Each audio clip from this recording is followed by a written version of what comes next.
জানো তো বন্ধুরা, ঈশ্বর যে আছেন তা আজ একবার নয় দুবার প্রমাণ পেয়ে গেলাম। ঈশ্বর হয়তো আমাদের সঙ্গে পরীক্ষা নেন, তাই অনেকেই হতাশ হয়ে ভাবেন ঈশ্বর কি আদৌ আছেন। আবার অনেকে আছেন নাস্তিক, তাদের সম্পূর্ণ ব্যক্তিগত ব্যাপার। তবে আমি প্রমাণ পেয়ে গেলাম যে ঈশ্বর আছেন। ঈশ্বর আজকে আমাকে পরীক্ষাও নিলেন, তার সঙ্গে তিনি যে আছেন তাও প্রমাণ করিয়ে দিলেন। হ্যাঁ, অবশ্যই তার জন্য পুরো ভিডিওটা দেখতে হবে। তো দেখো, সকাল সকাল আমি একদম রেডি হয়ে গেছি, আর অসম্ভব গরম, মানে বাইরে বৃষ্টি অথচ ঘরের মধ্যে প্রচণ্ড ভ্যাপসা গরম।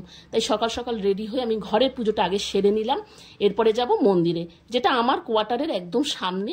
আর আমি সেখানে শিবরাত্রির পুজোও করেছি, সেটা তোমাদের সঙ্গে শেয়ারও করেছি। মন্দিরটা আমার এত ভালো লেগেছে যে আমি এই পুজোটাও সেখানে গিয়ে করব। ভাবতেই পারিনি জানো তো বন্ধুরা, আমি যেহেতু বাইরে থাকি চণ্ডীগড়ে, মানে যেখানেই বাংলার বাইরে হোক, এই শ্রাবণ মাসটা ভীষণ এরা মানে। তাই আমার বহুদিনের ইচ্ছা ছিল শ্রাবণ মাসের পুজোটা করব, 4টে সোমবার মানব। কিন্তু এবারও সেটা ভেবেছিলাম, ঘটনাচক্রে সেটা হয়ে ওঠেনি। মনটা খারাপ হয়ে গেছিল, ভাবলাম ঈশ্বর হয়তো চান না আমার আর কি এমন একটা পরিস্থিতি এসে যায়, আমাকে বোম্বে চলে যেতে হয়, নানান রকম বাধা পড়ে যায়। কিন্তু এই লাস্ট সোমবারটা যে পেয়ে যাব ভাবতেই পারিনি। তখন বুঝলাম যে না, ঈশ্বর আছেন, ঈশ্বর আমার পূজা নিতে চান। তো চলে আসলাম এই মন্দিরটায়, আর খুব খুশি হয়ে গেলাম যে আমি পুজোটা দিতে পারছি। আর একটা কথা তোমাদের সঙ্গে শেয়ার করি, জানো তো বন্ধুরা, আমি না ঈশ্বরের সঙ্গে লেনদেন জিনিসটা পছন্দ করি না। এই সওদা করা যে তুমি আমায় এটা দাও, আমি তার জন্য তোমায় পুজো দেবো।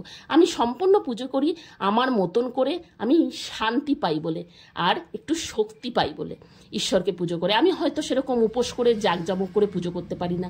তো দেখো, পুজো টুজো সেরে নিলাম, পুজোর মাঝখানে ভিডিও করতে পারলাম না, সেটা আমার ঠিক মনে হলো না। তো যাওয়ার সময় বৃষ্টি শুরু হয়ে গেছিল। আমার কি জিনিসটা আমি যেটা মনে করি সেটাকে ঠিক মনে করি বন্ধুরা, তোমরা কিন্তু কমেন্টে জানিও।